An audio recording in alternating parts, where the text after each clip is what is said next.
या बैठकीला सभेचं स्वरूप आलेलं आहे। आपले लोकप्रिय उमेदवार ओमराजे निंबाळकर यांना मी भारत देशाच्या या सार्वत्रिक निवडणुकीचे आणि विशेषतः धाराशिव लोकसभा मतदारसंघातून शिवसेना उद्धव बाळासाहेब ठाकरे या पक्षाची उमेदवारी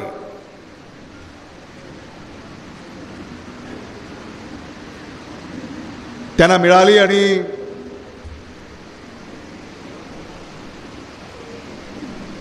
आपल्या आशीर्वादानं त्यांनी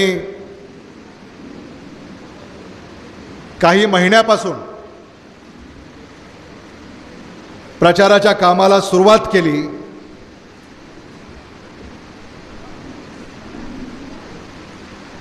आणि आज या प्रचारातली आघाडी या महाविकास आघाडीच्या मेळाव्यामधून आपल्या सगळ्यांनाच पाहायला मिळते, अनुभवायला मिळते।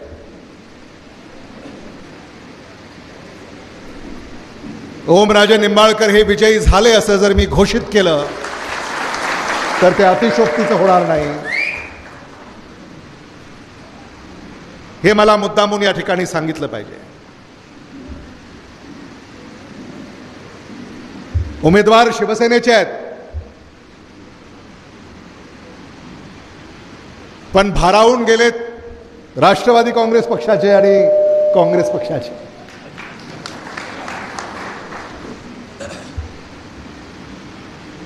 हा जो उत्साह तुमच्यामध्ये आम्हाला पाहायला मिळतोय हा क्वचितच इतरत्र आपल्याला पाहायला मिळतो। संजय शेटे यांनी सांगितलं की ही जनसभा नाही आहे, ही महाविकास आघाडीच्या कार्यकर्त्यांची बैठक आहे। आणि अशाच बैठका धाराशिव आणि लातूर इथेच नव्हे तर महाराष्ट्रभर झाल्या पाहिजेत। हा जो विचार तुम्ही या ठिकाणी व्यक्त केलेला आहे त्याचं मी स्वागत करतो। देशाच्या सार्वत्रिक निवडणुकांकडे आपल्याला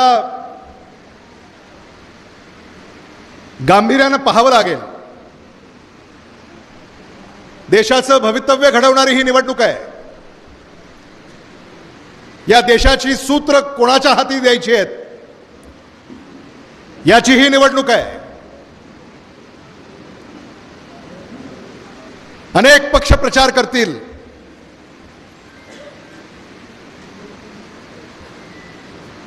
सत्ताधारी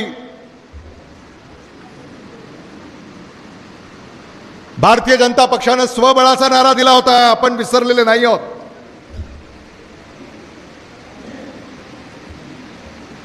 स्वबळावर भारतीय जनता पक्ष पुढे जाईल।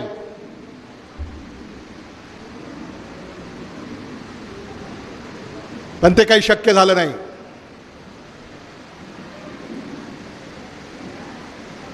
आणि म्हणून पक्ष फोडायचे,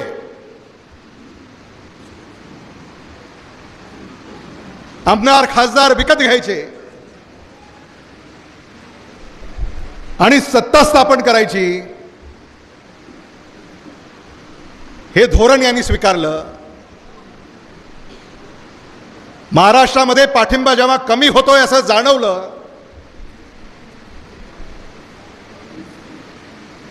महाराष्ट्रामध्ये राजकारणाचा बाजार मांडला,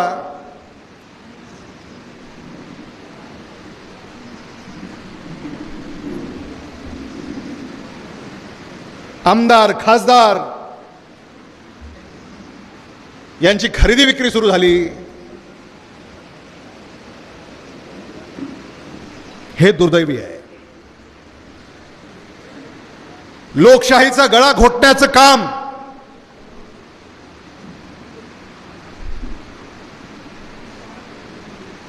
ज्यांच्याकडे सत्ता आहे ते पक्ष जेव्हा करतात,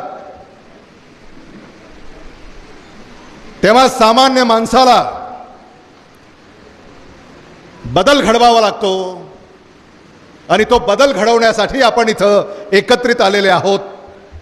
हा विचार आपण साऱ्यांनी मिळून दृढ केला पाहिजे आणि धाराशिव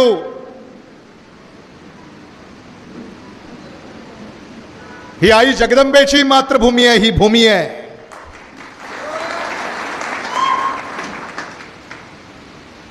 आणि म्हणून या निवडणुकीमध्ये महाविकास आघाडी याच्या विजयाची सलामी जेव्हा होईल तेव्हा ती धाराशिव पासून सुरू झाली पाहिजे, हे आपण समजून घेतलं पाहिजे. महाराष्ट्राचं आराध्य दैवत छत्रपती शिवाजी महाराज यांनी स्वराज्याची स्थापना याच भूमीतून प्रेरणा घेऊन केली, हे आपण अजूनही विसरलेले नाही आहोत. या भूमीचं एक आगळं वेगळं महत्व आहे.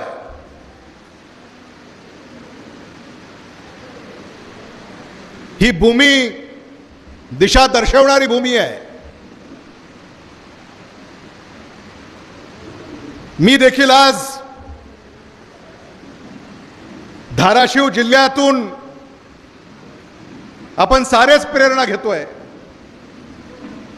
आणि धाराशिव लातूर हे काही वेगळं नाही. ओमराजे निंबाळकरांना मी आश्वस्त करू इच्छितो की धाराशिव लोकसभेच्या मताची मोजणी जेव्हा होईल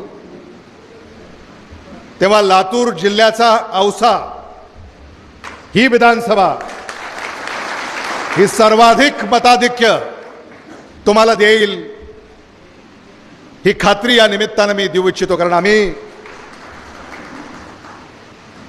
भारतीय राष्ट्रीय काँग्रेस, राष्ट्रवादी काँग्रेस पक्ष आणि शिवसेना म्हणजे इतर आमचे मित्र पक्ष आहेत, Aam Aadmi party, communist party of India, Samajwadi party, Shetkari Kamgar पक्ष यांना देखील आपल्याला आपल्या बरोबर घ्यावं लागेल. आणि या सगळ्यांची एकत्रितपणे शक्ती आपल्याला आपल्या उमेदवाराच्या पाठीशी खंबीरपणे उभी करावी लागेल, हे मला मुद्दामून या ठिकाणी सांगितलं पाहिजे. जे पक्ष संविधान बदलायला निघालेले आहेत त्यांना वेळीच रोखलं पाहिजे. असं म्हणतात भारतीय जनता पक्षाची पुन्हा देशामध्ये सत्ता आली तर निवडणुकाच होणार नाहीत. आपणही विचारात पडतो भारतामध्ये निवडणुका कधी होणार नाहीत असं कधी होईल? पण स्थानिक स्वराज्य संस्थांचं झालंच ना. आज पंचायत समितीच्या निवडणुका नाहीत, जिल्हा परिषदेच्या निवडणुका नाहीत, नगरपंचायतीच्या निवडणुका नाहीत, नगरपालिकेच्या निवडणुका नाहीत, महानगरपालिकेच्या निवडणुका नाहीत. हेच सत्तेत आहेत का निवडणुका होत नाहीत? आणि जेव्हा स्थानिक स्वराज्य संस्थांच्या निवडणुका होऊ शकल्या नाहीत तर तेव्हा चीन आणि रशियासारखं भारतात सुद्धा होण्याची शक्यता नाकारता येत नाही. आणि म्हणून ही व्यवस्था बदलल्याशिवाय सामान्य माणसाला न्याय मिळेल असं मला वाटत नाही. ओमराजेंनी इथं आपले विचार मांडले, दिनकर माने यांनी इथं आपले विचार मांडले, श्रीशैल उडगे यांनी आपले विचार मांडले, संजय शेटे यांनी आपले विचार मांडले, श्रीपती काकडे यांनी आपले विचार मांडले. यांनी आपल्याला आपल्या विचारातून हेच सांगितलं की ज्यांना आपण सत्तेमध्ये निवडून दिलं त्यांनी आपल्या भारतासाठी, महाराष्ट्रासाठी, लातूरसाठी, औशासाठी काय केलं?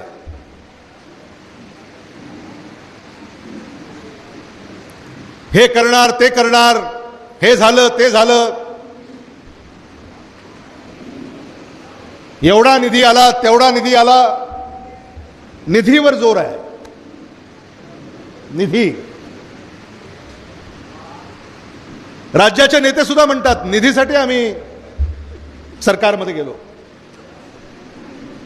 कुठे आहे विचार, कुठे आहे तत्व, कुठे आहे धोरण, कुठे आहे कार्यक्रम?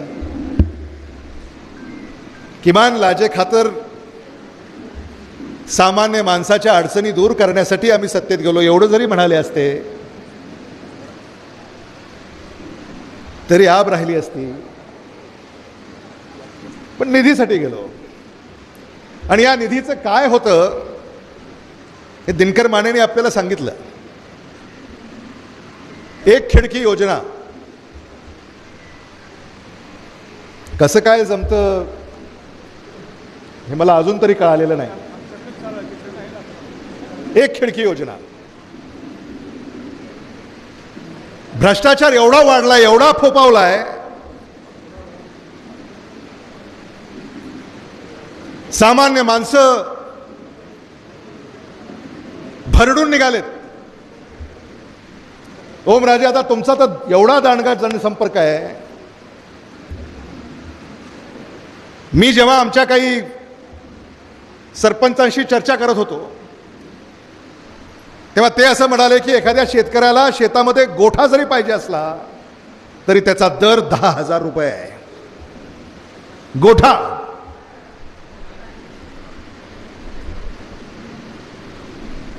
ट्रान्सफॉर्मर पाहिजे असलं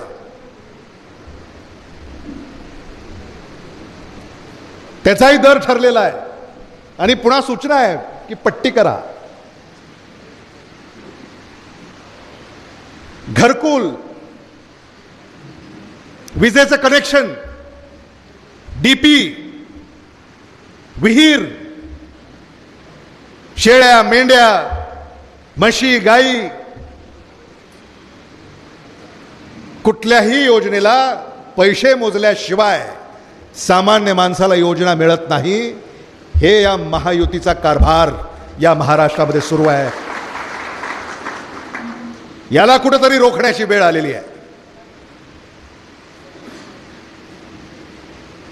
आणि ही संस्कृती महायुतीनं या महाराष्ट्रामध्ये रुजू केलेली आहे.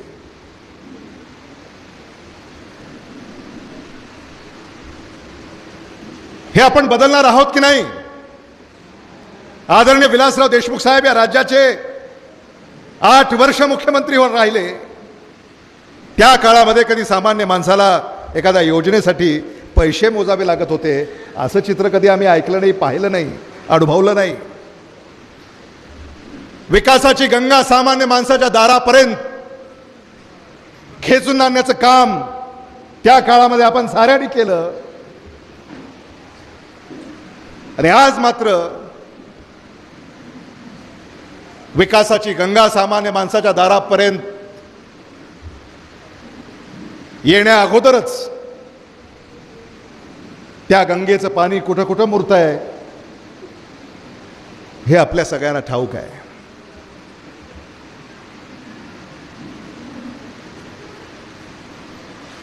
याची सुरुवात आपल्याला लोकसभेमधून करायची आहे. मराठवाड्यामध्ये आज महाविकास आघाडीची हवा आहे. मराठवाड्यामध्ये 8 जागा आहेत आणि 8 पैकी 8 जागांवर महाविकास आघाडीचा विजय झाला तर आश्चर्य वाटून घेऊ नका.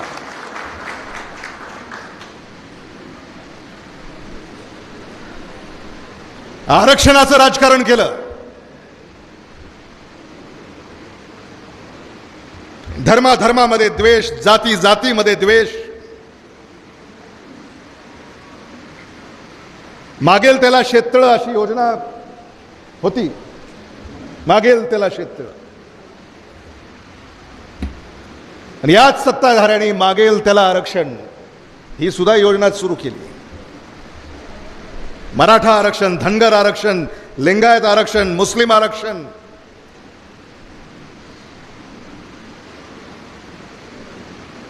आश्वासनं दिली, शपथा वाहिल्या. पण आज कोणत्या समाजाचं समाधान, होऊ शकलेला आहे. सारे समाज रस्त्यावर आहेत. समाजाची दिशाभूल करण्याचं काम या सत्ताधाऱ्यांनी केलं आणि या सत्ताधाऱ्यांना धडा शिकवण्याची वेळ आलेली आहे. हे आपण समजून घेतलं पाहिजे. 2 कोटी नोकऱ्या वर्षाला देणार उडगेताई. 2 कोटी नोकऱ्या वर्षाला म्हणजे 10 वर्षामध्ये 20 कोटी नोकऱ्या. 20 कोटी नोकऱ्या 10 वर्षामध्ये सत्ताधाऱ्यांनी दिल्या असत्या तर एकही बेकार या देशामध्ये राहिला नसता. पण तसं घडलं नाही. जुमला होता असं म्हणतात. जुमला 15 लाख रुपये प्रत्येकाच्या बँक खात्यावर जमा करणार जुमला होता.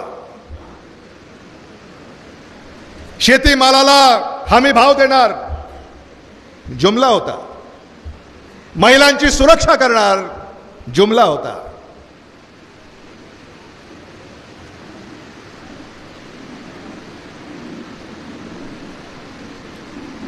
नुसते जुमले.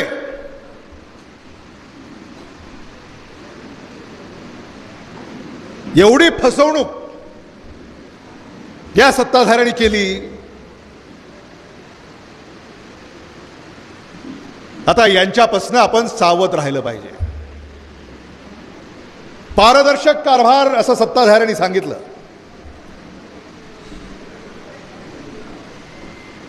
निवडणुका तरी पारदर्शक होतील असं आपल्याला वाटतं. किमान परमपूज्य डॉक्टर बाबासाहेब आंबेडकरांनी घटना तयार केली आणि त्या घटनेनुसार दर 5 वर्षाला निवडणुका घेणं हा कायदा आहे.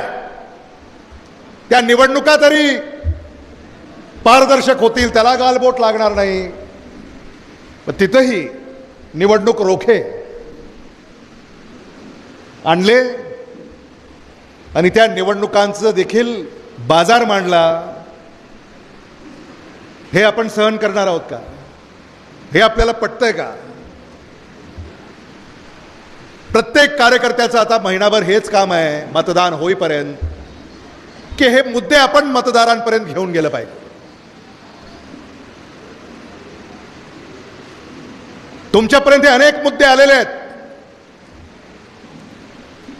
सोशल मीडिया,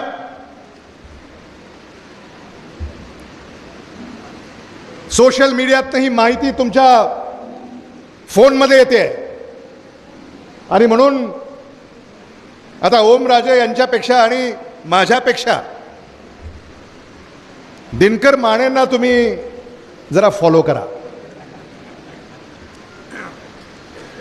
तुमचा जो व्हॉट्सॲप आहे, आम्ही तर कसं आहे, आम्ही असं बघतो व्हॉट्सॲप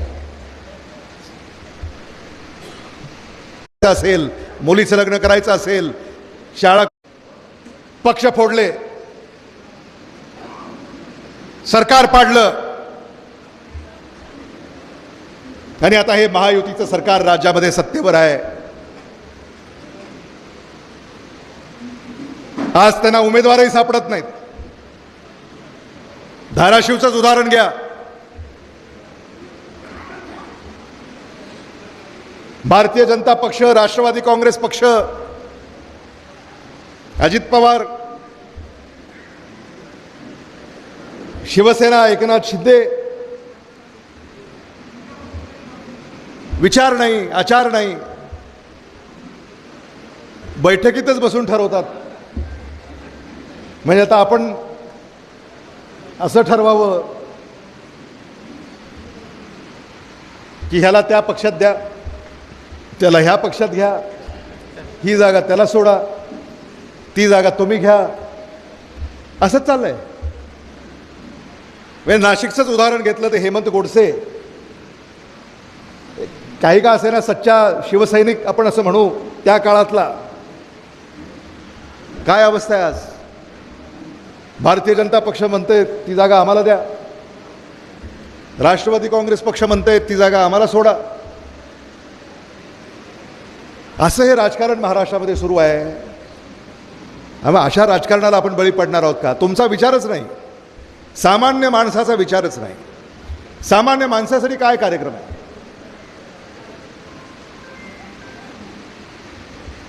त्यामुळे याच्यापासनं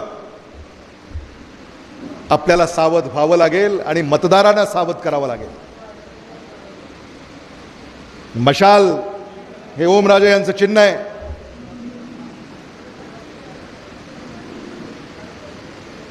आणि तुतारी हे संजय शेटे यांचं चिन्ह आहे.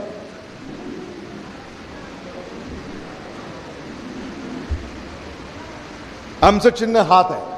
आणि आदरणीय विलासराव देशमुख साहेब असं नेहमी म्हणत असत की हात हा आपल्या नेहमी बरोबर असतो. म्हणजे असं निघताना असं कधी होत नाही की आपण घराबाहेर पडलो आणि हात घरी विसरला, असं साहेब म्हणायचे. तो सदैव आपल्या बरोबर असतो. आणि आता याच हातात घेऊनही मशाल, हातात घेऊनही मशाल, वाजूया विजयाची तुतारी.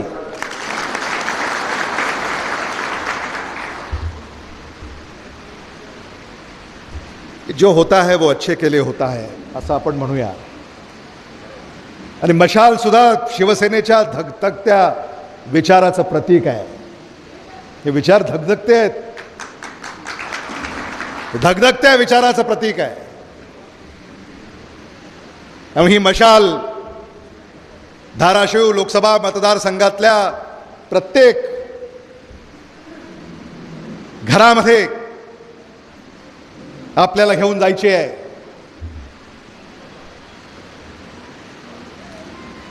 आणि विचारांची मशाल आपल्याला पेटवायची आहे.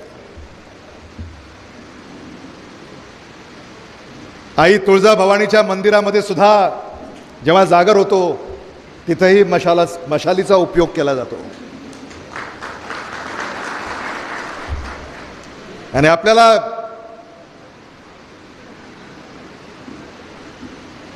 जनसामान्यामध्ये आता हा जागर करायचा आहे. आणि आता हे आमचे मित्रपक्ष आहेत. आता लातूरलाही काही कार्यक्रम असला, हात तर आम्ही विसरत नाही कारण आमच्याबरोबर असतो, पण मशाल आणि तुतारी सुद्धा आम्ही विसरत नाही. त्यामुळं मशाल आणि तुतारी ही लातूर लोकसभा मतदारसंघामध्ये सुद्धा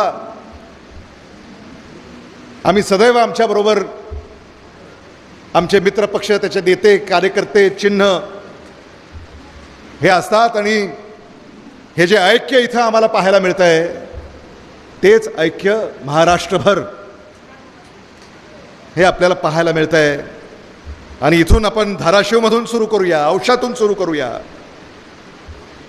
आणि इथंच लोकसभेच्या निवडणुकीमध्ये आम्हाला थांबायचं नाही, विधानसभेची सुद्धा तयारी आपण या क्षणापासूनच केली पाहिजे.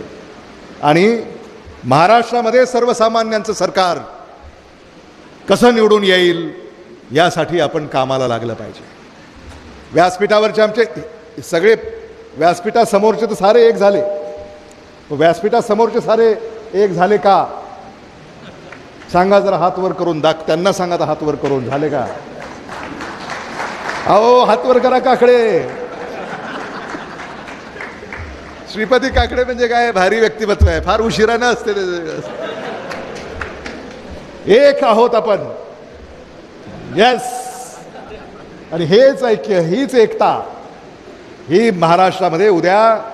आता शेषराव पाटील तुमच्या शेजारी बसलेत, मग काय आता अडचण आहे? बघा, शेषराव पाटलांनी गुड दिलं म्हणजे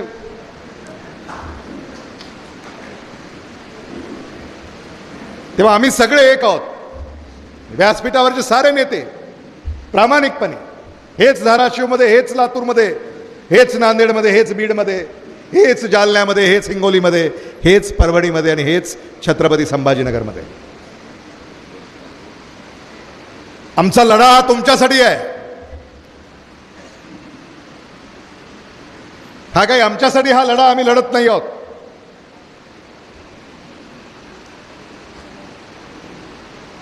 ओमराजे यांच्याकडनं आपल्याला खूप अपेक्षा आहेत.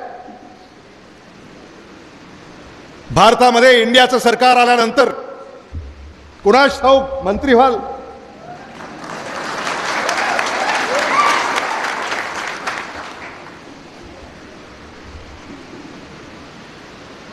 आता सर्वेक्षण बाहेर येत आहेत. संजय शेटे यांनी सांगितलं, अर्थमंत्री निर्मला सीतारामन यांचे पती जे अर्थतज्ञ आहेत, त्यांनी असं भाकीत केलंय की एनडीए 230च्या वर जाणं हे कठीण आहे.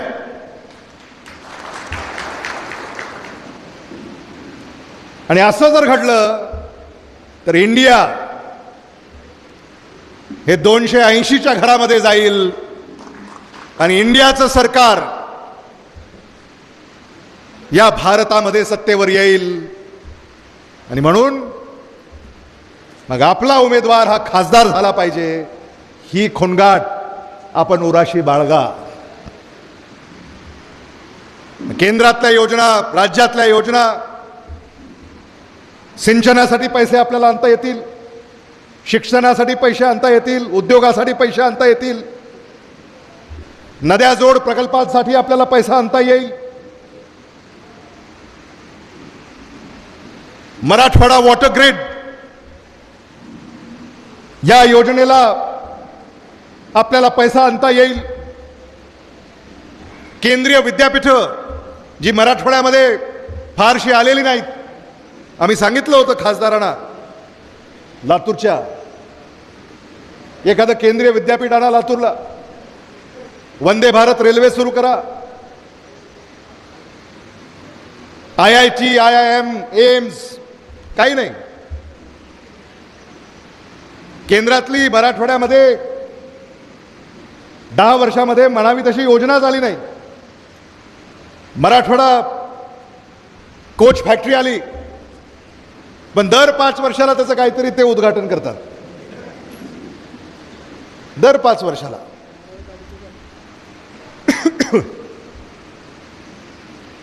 आणि म्हणून मला असं वाटतं की लोकसभेच्या निवडणुका झाल्यानंतर निकाल लागल्यावर लातूरच्या आणि धाराशिवच्या खासदारांना, म्हणजे डॉक्टर शिवाजी काळगे आणि ओमराजे निंबाळकरांनाच त्या फॅक्टरीत जाऊन ती कोच बाहेर काढावी लागेल. त्याच्याशिवाय ती काही कोच बाहेर निघेल असं मला वाटत नाही.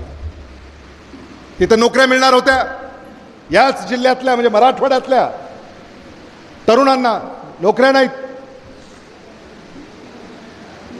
कुठल्या तरी परदेशी कंपनीला ते कंत्राट देऊन टाकलं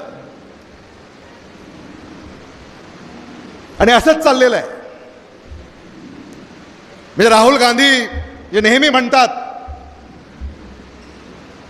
की धनदांडग्याला मदत करणं हेच भारतीय जनता पक्षाचं काम सध्या सुरू आहे, ते सत्य आहे. कारण लातूरचं उदाहरण आपल्या डोळ्यासमोर आहे. हे चित्र आपल्याला बदलायचं आहे.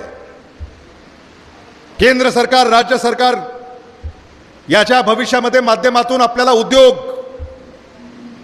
हे धाराशिव लातूरला खेचून आणावे लागतील. उद्योग ते आले आदरणीय विलासराव देशमुख साहेबांच्या काळातच, त्याच्यानंतर काही उद्योग उभे राहिले नाहीत.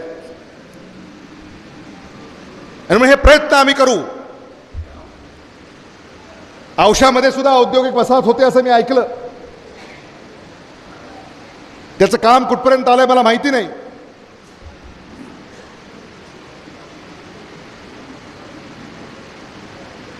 पण हे सगळे राज्यकर्ते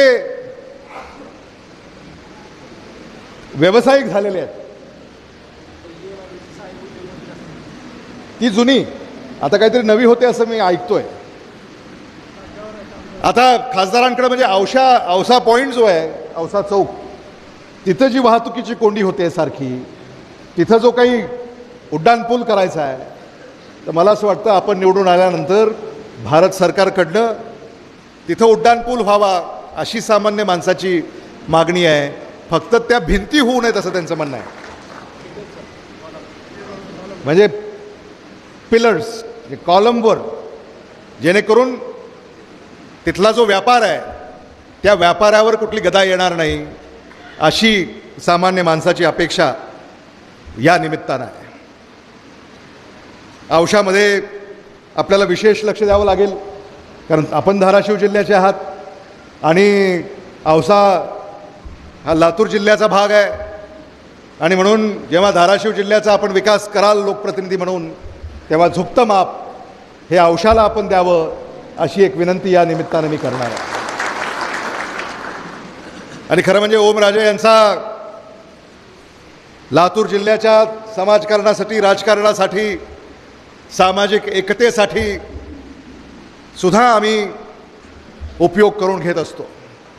मी पालकमंत्री असताना अनेक जिल्हा नियोजन मंडळाच्या बैठकांमध्ये एकत्रित काम करण्याचा योग आम्हाला आला आणि नेहमी त्यांनी सहकार्याची भूमिका त्या ठिकाणी स्वीकारली आणि अनेक मुद्दे, अनेक शिफारशी त्यांनी त्या बैठकांमध्ये केल्या आणि आम्हालाही त्या काळामध्ये त्यांच्या शिफारशी, एखाद्या गावामध्ये पाईपलाईन करायची, एका गावाला रस्ता द्यायचा आहे, एखाद्या गावामध्ये सभागृह द्यायचं आहे, एखाद्या गावामध्ये DP द्यायचा आहे, ही जी काही सगळी आपली चर्चा व्हायची त्याला आम्ही सरळ हातानं महाविकास आघाडीचा धर्म पाळून त्यांना मदत केलेली आहे, हे देखील मला मुद्दामून या ठिकाणी सांगितलं पाहिजे. आणि हे नातं, हे महाविकास आघाडीचं नातं हे अधिक सक्षम कसं होईल हे आपल्याला येणाऱ्या काळामध्ये पाहावं लागेल, हे मला मुद्दामून या ठिकाणी सांगितलं पाहिजे. लातूरमध्ये देखील शिवसेना असेल, राष्ट्रवादी काँग्रेस पक्ष असेल, आमच्या खांद्याला खांदा देऊन ते या लोकसभेच्या निवडणुकीमध्ये कार्यरत आहेत.